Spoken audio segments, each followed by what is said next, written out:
Hello welcome back to our channel. అందరూ బాగున్నారా friends? ఈ వీడియోలో all new 2026 Bajaj freedom 125 NZ04 CNG bike. ఈ వీడియోలో కంప్లీట్గా ఈ బైక్ను రివ్యూ చేద్దాం. ఈ వెహికల్ ప్రెజెంట్ పెట్టారు, ఫీచర్స్ ఏమున్నాయి, ఎవరు కొనాలి, ఈ టాపిక్స్ గురించి క్లియర్ కట్గా చెప్తాను కాబట్టి వీడియోని స్కిప్ చేయకుండా లాస్ట్ వరకు చూడండి. మీలో ఎవరన్నా ఈ బైక్ను కొనుక్కుందాం అనుకుంటే this is the best video for you. In depth information ఈ బైక్ సంబంధించి ఈ వీడియోలో ప్రొవైడ్ చేస్తాను కాబట్టి స్కిప్ చేయకుండా లాస్ట్ వరకు చూడండి. అలానే ఈ వీడియోని మీ ఫ్రెండ్స్ అండ్ ఫ్యామిలీ మెంబర్స్ కూడా షేర్ చేయండి, వాళ్ళు బైక్ కొనుక్కుంటే ఉపయోగపడుతుంది కదా. ఇంకా ఈ వీడియోలో నా ఎక్స్ప్లెనేషన్ నచ్చితే వీడియోని లైక్ చేసి ఛానల్ కూడా సబ్స్క్రైబ్ చేయడం మర్చిపోవద్దు, నాకు కొద్దిగా బూస్టింగ్గా ఉంటుంది. ఇంకా నేను లేట్ చేయను, let's begin the video. First of all ఈ బైక్ కలర్స్, లుక్స్, మోడల్స్ వీటి గురించి మాట్లాడుకుంటే మోడల్స్ వైజ్ ఈ బైక్ అనేది టోటల్గా 3 మోడల్స్లో ఉంటుంది. Drum LED, disc LED. As of now ఇప్పుడు నేను రివ్యూ చేస్తున్నది టాప్ మోడల్ అయిన డిస్క్ ఎల్ఈడి. మీలో ఎవరైనా ఈ బైక్ని తీసుకుందాం అనుకుంటే డైరెక్ట్గా టాప్ మోడలే తీసుకోండి, ఎందుకంటే ఈ టాప్ మోడల్ బాగుంటుంది అనమాట. ఈ టాప్ మోడల్ ఒక్క దాంట్లోనే డిస్క్ ఉంటుంది, ఎల్ఈడి హెడ్ లైట్ ఉంటుంది, పెద్ద సైజు టైర్స్ ఉంటాయి, అలానే fully digital console with Bluetooth connectivity features కూడా ఉంటాయి. రిమైనింగ్ మోడల్స్లో ఇవేమీ ఉండవు, అందుకే మీరు తీసుకుంటే డైరెక్ట్గా ఈ టాప్ మోడలే తీసుకోండి.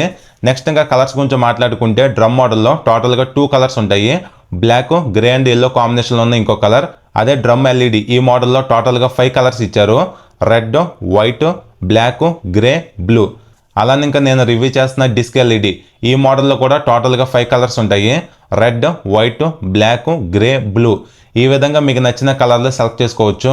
మల్టిపుల్ కలర్ ఆప్షన్స్ ఇచ్చారు కాబట్టి ఇది ఒక ప్లస్ పాయింటే. అలానే ఇప్పుడు నేను రివ్యూ చేస్తున్న ఈ కలర్ కూడా రియాలిటీలో చూడడానికి బాగుంది, ఆ గ్రే అండ్ బ్లాక్ కాంబినేషన్లో. నెక్స్ట్ ఇప్పుడు మనం లుక్స్ గురించి మాట్లాడుకుంటే లుకింగ్ వైజ్ బైక్ చూడడానికి రియాలిటీలో అంత గ్రేట్ లుక్స్ అయితే ఏమి ఉండవు, చాలా యావరేజ్గా ఉంటాయి. నాకైతే ఈ బైక్ లుక్స్ అయితే నచ్చలేదు, ఎందుకంటే ఈ బైక్ సిఎన్జి కాన్సెప్ట్లో బిల్డ్ చేసిన బైక్ కాబట్టి దానికి తగ్గట్టుగానే డిజైన్ అయితే ఉందన్నమాట. But Bajaj company bike looks పరంగా ఇంకొద్దిగా కేర్ తీసుకొని మంచిగా డిజైన్ చేసి ఉంటే బాగుంది అనిపించింది. బట్ ఈ బైక్ని మనం రియాలిటీలో చూసినప్పుడు రెగ్యులర్ కైండ్ ఆఫ్ బైక్స్ డిజైన్లు అయితే అనిపించదు, కొద్దిగా డిఫరెంట్గా అయితే ఉంటుంది. అలానే వెహికల్ ఏంటంటే చాలా స్లిమ్గా ఉంది.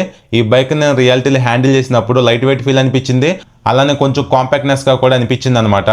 సో ఇది కంప్లీట్గా మీకు అర్థమైంది అనుకుంటున్నాను ఈ కలర్స్, లుక్స్, మోడల్స్ గురించి. నెక్స్ట్ ఇప్పుడు మన ఈ బైక్ రిమైనింగ్ టెక్నికల్ డీటెయిల్స్ గురించి తెలుసుకుందాం. ఫస్ట్ ఆఫ్ ఆల్ ఈ బైక్ ఫ్రంట్ ప్రొఫైల్ చూడడానికి ఎలా ఉంటుంది. హ్యాండిల్కి మెటల్ బార్ అండ్ వెయిట్స్ ఇచ్చారు, గ్రిప్ సెట్ క్వాలిటీ బాగుంది. ఈ front brake and clutch levers normal వే. అలానే ఇక్కడ చిన్నగా ఒక ఫైబర్ పార్ట్ అయితే ఇచ్చారు, ఈ లెవర్కి, రిజర్వాయర్కి, కేబుల్స్కి సేఫ్టీగా ఉండటానికి. అలానే మీటర్ లేఅవుట్ చూడడానికి ఎలా ఉంది. Front number plate, bracket placement ఎక్కడే ఇచ్చారు. అలానే ఈ వెహికల్లో రౌండ్ స్ప్లిట్ ఎల్ఈడి హెడ్లైట్ను ప్రొవైడ్ చేయడం జరిగింది. ఎల్ఈడి హెడ్లైట్ కాబట్టి night time visibility, intensity, throw అయితే బాగుంటుందన్నమాట. ఎల్ఈడి లైట్ ఉండటం వలన అడ్వాంటేజ్ ఏంటంటే ఎప్పుడైనా నైట్ రైడ్స్ చేసేటప్పుడు విజిబిలిటీ అయితే బాగుంటుందన్నమాట. ఇంకా ఈ వెహికల్లో సిగ్నల్ లైట్స్ బల్బే ఇచ్చారు, ఇవి ఫ్లెక్సిబుల్ కాదు, స్టిఫ్గానే ఉన్నాయి. మైనస్ ఏంటంటే హజల్ లైట్ ఫీచర్ కూడా ఏమీ లేదు. అలానే సైడ్ పార్ట్ ఫైబర్ ఇచ్చారు, ఇక్కడ కొద్దిగా గ్రిల్ టైప్ డిజైన్ మీరు అబ్జర్వ్ చేయొచ్చు. ఈ ఫైబర్ పార్ట్ పైన ఫ్రీడమ్ అని చెప్పి పెద్దగా 3D టైప్లో మెన్షన్ చేశారు. అలానే ఇంక ఈ వెహికల్లో front suspension wise 37mm telescopic forks ఇచ్చారు, ఇవి ఎండ్యూరెన్స్ కంపెనీకి సంబంధించినవి. సస్పెన్షన్ ఏంటంటే కంప్లీట్గా ఫైబర్ పార్ట్తో క్లోజ్ చేశారనమాట. సో ఫోక్స్కి అయితే కొద్దిగా సేఫ్టీ అయితే ఉంటుంది. ఇవి 37mm సైజు ఫోక్స్ కాబట్టి డే టు డే లైఫ్లో మనం రైడ్ చేసేటప్పుడు పర్ఫార్మెన్స్ అయితే బాగుంటుంది. ఇంక ఈ ఫ్రంట్ ఫెండర్ కూడా ప్లాస్టిక్ ఇచ్చారు. ఇంకా ఈ బైక్ ఫ్రంట్ టైర్ ప్రొఫైల్ చూడడానికి ఎలా ఉంది. 90/80 17 ఇంచ్ ట్యూబ్లెస్ టైర్ ఇచ్చారు. ఈ టైర్స్ ఏంటంటే రోడ్డు, ఆఫ్ రోడ్ ఎక్కడ రైడ్ చేసినా గ్రిప్ అయితే బాగుంటుంది. నెక్స్ట్ ఇంకా front braking system wise 240mm disc ఇచ్చారు. సిబిఎస్ బ్రేకింగ్ సిస్టమ్ మీద బ్రేక్స్ వర్క్ అవుతాయి. ఎండ్యూరెన్స్ కంపెనీకి సంబంధించిన 2 పిస్టన్ క్యాలిపర్స్ని యూజ్ చేయడం జరిగింది, ఎలాంటి ఏబిఎస్ అయితే లేదు. సో డిస్క్ ఉంది కాబట్టి బ్రేకింగ్ బయట అయితే బాగుంటుంది. అలానే ఇంకా ఈ బైక్ ఎలవెల్ డిజైన్ కూడా చూడడానికి బాగుంది, ఎక్కడే స్పీడోమీటర్ కేబుల్ కూడా కనెక్ట్ చేశారు. నెక్స్ట్ ఈ bike main heart of the engine గురించి మాట్లాడుకుంటే బజాజ్ కంపెనీ బైక్ కోసం స్పెషల్గా ఇంజిన్ని బిల్డ్ అయితే చేసింది. ఇక్కడ మీరు అబ్జర్వ్ చేస్తే ఇంజిన్ ఏంటంటే హారిజెంటల్గా ఉంటుంది. రిమైనింగ్ పల్సర్ 125cc బైక్స్లో ఇంజిన్ అనేది వర్టికల్గా అయితే ఉంటుంది. టెక్నికల్ డీటెయిల్స్ గురించి మాట్లాడుకుంటే single cylinder 4 stroke 2 valves air cooled 125cc OBD2B OHC bifuel system ఉన్న ఇంజిన్ ఈ బైక్లో అయితే ఇచ్చారు. పవర్ ఏమో 9.3 bhp @8000 rpmలో, టార్క్ 9.7 న్యూటన్ మీటర్స్ @6000 rpmలో ఇంజిన్ ప్రొడ్యూస్ చేయగలదు. 5 స్పీడ్ గేర్ బాక్స్ ఇచ్చారు, కిక్ స్టార్ట్, సెల్ఫ్ స్టార్ట్ 2 ఉంటాయి. అలానే silent start technology, engine auto stop and start technology కూడా ఈ బైక్లో అయితే ఉంది. సో మెయిన్గా ఏంటంటే ఈ బైక్ ఇంజిన్ బైఫ్యూలింగ్ సిస్టమ్ మీద రన్ అయితే అవుతుంది అనమాట. సిఎన్జి మీద బైక్ స్టార్ట్ అవుతుంది, రన్ అవుతుంది. అలానే పెట్రోల్ పైన కూడా వెహికల్ స్టార్ట్ అవుతుంది, రన్ అవుతుంది. సిఎన్జికి సపరేట్గా ఇంటేక్ సిస్టమ్, అలానే పెట్రోల్కి సపరేట్గా ఇంటేక్ సిస్టమ్ అయితే ఉంటుంది. టోటల్గా 2 ఇంజిన్ మ్యాపింగ్స్ అయితే ఈ వెహికల్ ఉంటాయి అనమాట. ఈ ఇంజిన్ మ్యాపింగ్ని కంప్లీట్గా ఈసీయూ హ్యాండిల్ చేస్తూ ఉంటుంది. మీరు వెహికల్ రైడ్ చేసేటప్పుడు సిఎన్జి నుంచి పెట్రోల్కి, పెట్రోల్ నుంచి సిఎన్జికి మీరు వితౌట్ వెహికల్ని స్టాప్ చేయకుండా ఈ రెండింటి మధ్య మీరు స్మూత్గా షిఫ్ట్ అయితే అవ్వచ్చు. ఈ CNG intake system, petrol intake system అనేది డైరెక్ట్గా ఇంజిన్ కంబషన్లో కనెక్ట్ అయి ఉంటుందన్నమాట. ఇంకా ఇంజిన్ పర్ఫార్మెన్స్ గురించి మాట్లాడుకుంటే రిమైనింగ్ 125cc పల్సర్ బైక్స్ ఉన్నాయి కదా, వాటితో కంపేర్ చేసుకుంటే ఈ బైక్ పికప్ అనేది కొద్దిగా తక్కువ అనిపించింది. మెయిన్గా ఈ వెహికల్ ఏంటంటే సిటీ కాంపిటింగ్ అయితే బాగుంటుంది అనమాట. మీలో ఎవరికైతే ఎక్కువగా సిటీ కాంపిటింగ్ చేసుకోవడానికి ఒక వెహికల్ తీసుకుందాం అనుకుంటున్నారో దీన్ని మీరు కన్సిడర్ చేయొచ్చు. అలానే ఎప్పుడైనా మినిమల్ లాంగ్ రైడ్స్ వెళ్దాం అనుకుంటే ఈ బైక్ పైన మీరు వెళ్ళిపోవచ్చు. ఇక్కడ ఒక మెయిన్ థింగ్ ఏంటంటే మీలో ఎవరైనా బైక్ తీసుకుందాం అనుకుంటే మీరుండే ప్లేస్లో సిఎన్జి అవైలబిలిటీ అనేది మంచిగా ఉంటే ఈ బైక్ని తీసుకోండి. సిఎన్జి అవైలబిలిటీ అనేది లేకపోతే ఈ వెహికల్ అయితే తీసుకోవద్దు. ఎందుకంటే ఈ బైక్లో పెట్రోల్ ట్యాంక్ కెపాసిటీ అనేది 2 లీటర్స్ మాత్రమే ఇచ్చారు కాబట్టి మీకు సిఎన్జి అవైలబిలిటీ లేక ఓన్లీ పెట్రోల్ మీద డిపెండ్ అవ్వాలంటే మీరు చాలా ఇబ్బంది అయితే పడతారు. సిఎన్జి గ్యాస్ అనేది మీరుండే ప్లేస్లో మంచిగా అవైలబిలిటీగా ఉంటే హ్యాపీగా మీరు ఈ బైక్ని తీసుకోవచ్చు. అలానే బైక్ ఏంటంటే కొద్దిగా పొల్యూషన్ ఫ్రీ వెహికల్ అని కూడా చెప్పొచ్చు. ఇంకా ఈ బైక్ ఇంజిన్ అనేది స్మూత్గానే అనిపించింది. టాప్ స్పీడ్ వచ్చేసి 90+ అయితే వెళ్ళగలదు. నెక్స్ట్ ఇంకా handle bar right side engine auto stop and start feature button ఇచ్చారు. కింద సెల్ఫ్ స్టార్ట్ బటన్ ఉంది. ఓన్లీ 2 బటన్స్ మాత్రమే ఇచ్చారు రైట్ సైడ్. అలానే left side high beam, low beam passing button ఇన్బిల్ట్గా ఉంది. ఇక్కడ బ్లూ కలర్లో సిఎన్జి ప్లస్ పెట్రోల్ మధ్య షిఫ్ట్ అవ్వడానికి సపరేట్గా బటన్ ఇచ్చారు. అలానే కాలింగ్ బటన్ కూడా ఉంది బ్లూటూత్కి సంబంధించి. ఇంకా కింద సిగ్నల్ స్విచ్, హార్న్ బటన్ కూడా ఉంది. ఓవరాల్గా స్విచెస్ క్వాలిటీ అయితే పర్లేదు, బాగానే ఉన్నాయి. ఇంకా ఈ బైక్లో single piece metal wider handle bar ఇచ్చారు. హ్యాండిల్ కంఫర్ట్ అయితే బాగుంది. మిడిల్లో మీకు కనిపిస్తున్న రాడ్ ఉంది కదా, దీన్ని క్రాస్ బార్ అంటారు. ఇది ఉండటం వలన బెనిఫిట్ ఏంటంటే మీరు ఫోమ్ ప్యాడ్స్ లాంటివి పెట్టించుకోవచ్చు. లుక్ అనేది చూడడానికి బాగుంటుంది. అలానే ఇన్ కేసు ఎప్పుడైనా వెహికల్ కింద పడితే హ్యాండిల్ అనేది కంప్లీట్గా బెండ్ అయిపోకుండా ఈ క్రాస్ బార్ అనేది మనకి ఉపయోగపడుతూ ఉంటుంది అనమాట. ఇంకా ఈ బైక్ కీ డిజైన్ చూడడానికి ఎలా ఉంది, ఇది నార్మల్ కీనే. కీ క్వాలిటీ అయితే పర్లేదు, బాగుంది. నెక్స్ట్ ఇప్పుడు మనం ఈ బైక్ కన్సోల్ గురించి మాట్లాడుకుంటే ఈ వెహికల్లో fully digital black and white console ఇచ్చారు. డిస్ప్లే సైజ్ ఏంటంటే కొద్దిగా చిన్నగానే ఉంది. ఇంకా ఫీచర్స్ గురించి మాట్లాడుకుంటే high beam indication, signal indication, neutral light, CNG plus petrol indication light, low fuel indication, malfunction light, engine auto stop and start feature light అయితే ఉంది. ఇంకా డిస్ప్లే లోపల fuel gauge indication, speed indication, odo and trip meters, gear indicator, warning, time, service indication, బ్లూటూత్కి సంబంధించిన complete panel అయితే ఉంది. మీరు బ్లూటూత్తో connect అయ్యి calls and SMS, WhatsApp alerts ఇవన్నీ మేనేజ్ అయితే చేసుకోవచ్చు. అలానే బైక్ కీ ఆన్ చేసినప్పుడు హాయ్ లెక్స్ రైడ్ అని చెప్పి వెల్కమ్ నోట్ ఉంది. సైడ్ స్టాండ్ వార్నింగ్ ఇండికేషన్ కూడా ఉంది.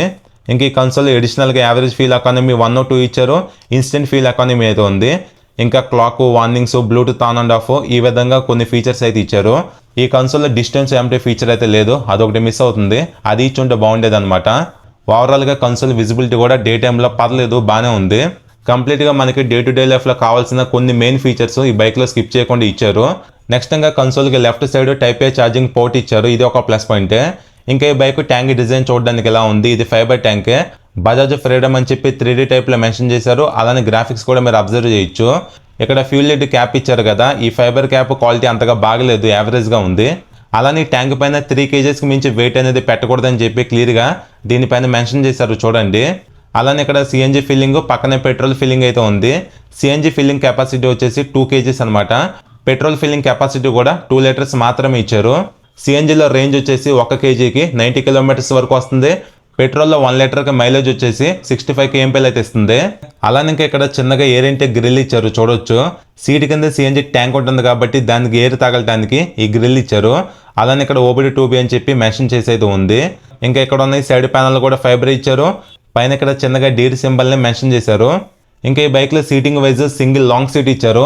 ఈ సీటు పైన ఈజీగా 5గురు అయితే పట్టేస్తారనమాట, అంత పెద్దగా అయితే ఉంది సీటు. బట్ మైనస్ ఏంటంటే సీట్ కుషనింగ్ అయితే సాఫ్ట్గా లేదు, హార్డర్ సైడ్ అయితే ఉంది. ఇదొకటి మైనస్ అని చెప్పొచ్చు.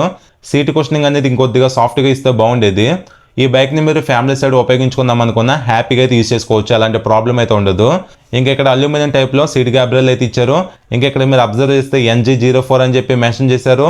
కొన్ని హుక్స్ కూడా అయితే ఉన్నాయి అల్యూమినియం టైప్లో. ఇవేంటంటే మీరు లగేజ్ను మౌంట్ చేసుకోవడానికి ఉపయోగపడతాయి. ఇంకా సీట్ ఓపెన్ చేస్తే సీట్ కింద 2 kgs సిఎన్జి ట్యాంక్ అయితే ఉందన్నమాట. సో ఈ బైక్ మన ఇండియాలో లాంచ్ అయినప్పటి నుంచి ఇప్పటి వరకు ఈ సిఎన్జి ట్యాంక్ పేలడం ఇలాంటి ప్రాబ్లమ్స్ అయితే ఏమీ లేవన్నమాట. ఈ బైక్ ఏంటంటే చాలా క్రిటికల్ కండిషన్స్లో సర్టిఫికేషన్ తీసుకున్న తర్వాతే లాంచ్ అయితే అయ్యింది. సో సీట్ కింద సిఎన్జి ట్యాంక్ ఇచ్చినా సరే ఎలాంటి ప్రాబ్లం అయితే ఉండదు. నెక్స్ట్ ఇంకా ఈ బైక్ ఎగ్జాస్ట్ డిజైన్ చూడడానికి ఎలా ఉంది, మ్యాటీ టైప్లో సింగిల్ లాంగ్ ఎగ్జాస్ట్ను ప్రొవైడ్ చేశారు. దీనిపైన గ్రే కలర్లో హీట్ షీల్ కూడా ఉంది. ఇంకా పిల్లనికి ఫోల్డబుల్ రబ్బర్ ఫుట్ రెస్ట్ ఇచ్చారు, దీని క్వాలిటీ బాగుంది. పైప్ టైప్లో పిలియన్ బ్రాకెట్ డిజైన్ చూడడానికి ఇలా ఉంది. ఇంకా రైడర్కి అన్ఫోల్డబుల్ రబ్బర్ ఫుట్ రెస్ట్ ఇచ్చారనమాట. అలానే back side break lever design చూడడానికి ఇలా ఉంది. ఈ బైక్లో నాకు నచ్చిన బాగా ఒక మంచి థింగ్ ఏంటో చెప్పనా, ఈ వెహికల్లో కొన్ని పార్ట్స్ అయితే చాలా మంచి క్వాలిటీతో ఉపయోగించారు, అదొకటి బాగుంది. ఇంకా ఈ బైక్లో చాసిస్ వైజ్ కూడా చాలా మంచి చాసిస్ను ఉపయోగించడం జరిగింది. స్టీల్ ట్రెలిస్ ఫ్రేమ్ని బైక్లో యూజ్ చేశారనమాట, ఇది ఒక మంచి విషయం. సేమ్ ఇదే చాసిస్ కేటీఎం బైక్స్లో కూడా ఉంటుంది. సో బజాజ్ కంపెనీ బైక్లో కాంప్రమైజ్ అవ్వకుండా మంచి చాసిస్ను ఉపయోగించింది కాబట్టి ఇది ఒక బిగ్గెస్ట్ ప్లస్ పాయింట్ అని చెప్తాను. కంట్రోలింగ్ బాగుంటుంది, అలానే చాసిస్ కూడా లైట్ వెయిట్ ఉంటుంది. నెక్స్ట్ ఇంకా ఈ vehicle back side suspension wise linked మోనోషాక్ను ప్రొవైడ్ చేయడం జరిగింది. సస్పెన్షన్ పర్ఫార్మెన్స్ కూడా చాలా బాగుంటుంది ఈ వెహికల్లో. అలానే బ్యాక్ సైడ్ టైర్ ప్రొఫైల్ చూడడానికి ఎలా ఉంది, 120/70 16 ఇంచ్ వైట్ టైర్ని వెహికల్లో ప్రొవైడ్ చేయడం జరిగింది. ఈ టాప్ మోడల్ ఏంటంటే కొద్దిగా పెద్ద సైజు టైర్స్ అయితే ఉంటాయన్నమాట, గ్రిప్ అనేది బాగుంటుంది. నెక్స్ట్ ఇంకా back side breaking wise as యూజువల్గా 130 mm డంప్ బ్రేక్ ఇచ్చారు. ఇంకా ఈ బైక్లో ఇన్బిల్ట్గా టైర్ అగ్రను కూడా ప్రొవైడ్ చేయడం జరిగింది ఆ మడ్ ప్రొడక్షన్ వైజ్. ఇంకా ఈ బైక్ బ్యాక్ సైడ్ ప్రొఫైల్ చూడడానికి ఎలా ఉంది, ఎల్ఈడి టైల్ లైట్ ఇచ్చారు, ఇది ఒక ప్లస్ పాయింటే. Night time number plate visible అవడానికి లైట్ కూడా ఉంది. 3 రెడ్ రిఫ్లెక్టర్స్ను కూడా స్టిక్ చేశారు. ఓవరాల్గా ఈ బైక్ టేల్ సెక్షన్ డిజైన్ షార్ట్గా చూడడానికి ఎలా ఉంది. అలానే ఇంకా ఈ బైక్లో heel and two way shift gear లెవెల్ని ఉపయోగించడం జరిగింది. ఇంకా ఈ బైక్లో సైడ్ స్టాండ్తో పాటు ఇన్బిల్ట్గా సెంటర్ స్టాండ్ కూడా ప్రొవైడ్ చేశారనమాట. మనం డే టు డే లైఫ్లో యూజ్ చేసుకోవడానికి సెంటర్ స్టాండ్ అయితే చాలా బాగా ఉపయోగపడుతూ ఉంటుంది. నెక్స్ట్ ఈ బైక్లో ఓపెన్ చైన్ సిస్టమ్ అయితే ఇచ్చారు, ఇది ఒకటి మైనస్ అనిపించింది. కంప్లీట్గా క్లోజ్డ్ చైన్ సిస్టమ్ ఇచ్చుంటే బాగుండేది. ఓపెన్ చైన్ ఉంది కాబట్టి రెగ్యులర్గా మీరు చైన్ లూబింగ్ అయితే చేసుకోవాలి. ఇంకా ఇది బడ్జెట్ వెహికల్ కాబట్టి స్వింగమ్ వైజ్ బాక్స్ సెక్షన్ స్వింగమ్ ఈ బైక్లో ఉపయోగించారు. ఇంకా ఈ బైక్ సీట్ అన్లాక్ ప్లేస్మెంట్ అనేది లెఫ్ట్ సైడ్ ఇక్కడ ఇచ్చారు. ఇంకా ఈ బైక్లో సింగిల్ హార్న్ అయితే ఇచ్చారు, ప్లేస్మెంట్ అనేది ఇక్కడ ఉందో చూడొచ్చు. అలానే ఇక్కడ మీకు కనిపిస్తున్నది కంప్లీట్గా ఎయిర్ ఫిల్టర్ బాక్స్ సిస్టమ్ అనమాట. ఇంకా ఈ బైక్లో ఇంజిన్ కింద సేఫ్టీ కోసం ఫైబర్ ప్లస్ మెటల్ కాంబినేషన్లో ఉన్న గార్డ్ అయితే ఇచ్చారు, ఇది ఒక గుడ్ థింగ్. అలానే ఇంజిన్ హెడ్కి సేఫ్టీ కోసం ఫైబర్ క్యాప్ కూడా ఇన్బిల్ట్గా ప్రొవైడ్ చేస్తున్నారు, ఇది ఒక మంచి విషయం. ఇంకా ఇక్కడ మీకు కనిపిస్తున్నది O2 సెన్సార్, పైన ఉన్నది స్పార్క్ ప్లగ్ అనమాట. ఇక్కడ మీరు అబ్జర్వ్ చేయొచ్చు ట్యాంక్ కింద ఈ వైర్స్ అనేవి చాలా క్లమ్జీగా అయితే ఉన్నాయి. ఈ petrol filter, CNG filter, cables, wires ఇవన్నీ చాలా క్లమ్జీగా అయితే ఉన్నాయి అనమాట. నెక్స్ట్ ఇంకా ఈ బైక్ టోటల్ వెయిట్ వచ్చేసి 148 kgs అయితే ఉంది. రియాలిటీలో ఈ బైక్ నేను హ్యాండిల్ చేసినప్పుడు నాకైతే లైట్ వెయిట్ అనిపించింది. ఇంకా ఈ బైక్ సీట్ హైట్ కూడా 825 mm అయితే ఉంది. ఈ బైక్ని ఈజీగా హ్యాండిల్ చేయాలంటే 5.7 ఈ హైట్ ఉన్న పర్సన్స్ అయితే ఈజీగా హ్యాండిల్ చేయొచ్చు. ఇంకా ఈ బైక్లో గ్రౌండ్ క్లియరెన్స్ కూడా 170 mm ఇచ్చారు, ఇది ఒక ప్లస్ పాయింటే, చాలా ఎక్కువ అయితే ఉంది గ్రౌండ్ క్లియరెన్స్. ఇంకా మైలేజ్ గురించి మాట్లాడుకుంటే స్టార్టింగ్లో చెప్పాను కదా, 1 లీటర్కి 65 kmpl మైలేజ్ అయితే ఇస్తుంది. 2 లీటర్స్ కెపాసిటీ అయితే ఉంటుందన్నమాట ఫ్యూల్ ట్యాంక్ది. సిఎన్జిలో 1 kgకి 90 kilometers రేంజ్ అయితే వస్తుంది. సిఎన్జి కెపాసిటీ కూడా 2 kgs అయితే ఉంటుంది. ఫైనల్గా ఇప్పుడు మనం ప్రైజెస్ గురించి మాట్లాడుకుంటే డ్రమ్ బేస్ మోడల్ ప్రైస్ వచ్చేసి 1,11,500 రూపీస్ అయితే ఉంటుంది. డ్రమ్ ఎల్ఈడి ఈ మిడ్ మోడల్ ప్రైస్ వచ్చేసి 1,28,600 రూపీస్ వరకు ఉంది. ఫైనల్గా నేను రివ్యూ చేసిన ఈ టాప్ మోడల్ ప్రైస్ వచ్చేసి డిస్క్ ఎల్ఈడిది 1,44,000 రూపీస్ వరకు ఉంది. ఈ టాప్ మోడల్ ప్రైస్ మాత్రం చాలా ఎక్కువగా అయితే ఉంది, కొద్దిగా తగ్గిస్తే బాగుంటుంది. ఎంత ప్రైస్ పెట్టి ఈ బైక్ని తీసుకోవడానికి కొంతమంది అయితే ఆలోచిస్తారనమాట. ఈ టాప్ మోడల్ ప్రైస్ అరౌండ్ 1,30,000 ఈ రేంజ్లో ఉంటే బాగుండి అనిపించింది. ఇంకా ఈ బైక్ని మీరు ఫైనాన్స్లో తీసుకుందాం అనుకుంటే మినిమం డౌన్ పేమెంట్ వచ్చేసి 40,000 రూపీస్ అలా అయితే ఉంటుందన్నమాట. ఇంకా బజాజ్ షోరూమ్స్ ఎక్కువ ఉంటాయి కాబట్టి సర్వీస్ రీచ్ అయితే బాగానే ఉంటుంది. ఈ బైక్ మెయింటెనెన్స్ కూడా పెద్దగా అయితే ఏమి ఉండదు, రెగ్యులర్ 125cc బైక్స్ లానే ఉంటుందన్నమాట మెయింటెనెన్స్ అనేది. సో ఇది ఫ్రెండ్స్ కంప్లీట్గా ఈ ఆల్ న్యూ 2026 బజాజ్ ఫ్రైడో 125 బైక్ గురించి. సో ఫైనల్గా ఈ బైక్ ఏంటంటే ఇది అందరికీ పర్ఫెక్ట్గా సెట్ అయ్యే బైక్ అయితే కాదు. మీకు ఈ బైక్ లుక్స్ బాగా నచ్చి మైలేజ్ అనేది మీకు ప్రయారిటీగా ఉండి ప్రైస్ అనేది నాట్ ఏ ప్రాబ్లం అనుకుంటే ఈ వెహికల్ మీరు తీసుకోవచ్చు. ఎవరికైతే వాళ్ళు ఉండే ప్లేస్లో సిఎన్జి అవైలబిలిటీ అనేది మంచిగా ఉంటుందో వాళ్ళకైతే మంచిగా అడ్వాంటేజ్గా అయితే ఉంటుందన్నమాట. ఎందుకంటే సిఎన్జిలో అరౌండ్ రేంజ్ వచ్చేసి 190 kilometers వరకు వస్తుంది. పెట్రోల్ ట్యాంక్ రేంజ్ కూడా అరౌండ్ 120 kilometers వరకు వస్తుంది కాబట్టి సో ఈ బైక్లో మీరు ఫుల్గా సిఎన్జిని టాప్అప్ చేసుకొని పెట్రోల్ కూడా ఫుల్గా టాప్అప్ చేసుకుంటే అరౌండ్ ఈ బైక్ నుంచి రైడింగ్ రేంజ్ అనేది బిలో 400 kilometers వరకు అయితే వస్తుందన్నమాట. ఈ బైక్ని మీరు తీసుకుందాం అనుకుంటే ఖచ్చితంగా టెస్ట్ రైడ్ చేయండి, అప్పుడు మీకు నచ్చితే హ్యాపీగా తీసుకోవచ్చు. బట్ ఇది రెగ్యులర్ 125cc బైక్స్తో కంపేర్ చేసుకుంటే ఈ సిఎన్జి బైక్ అనేది కొద్దిగా డిఫరెంట్గా అయితే ఉంటుంది. ఓవరాల్గా రైడింగ్ ఎక్స్పీరియన్స్ కానీ మెయింటెనెన్స్ ఎక్స్పీరియన్స్ కానీ డిఫరెంట్గా అయితే ఉంటుంది. సో ఇది కంప్లీట్గా మీకు అర్థమైంది అనుకుంటున్నాను. ఈ వీడియో నచ్చితే లైక్ చేయండి, మన ఛానల్ ఫస్ట్ టైం చూస్తే సబ్స్క్రైబ్ చేయండి. మరొక మంచి వీడియోతో మిమ్మల్ని కలుస్తాను, బాయ్.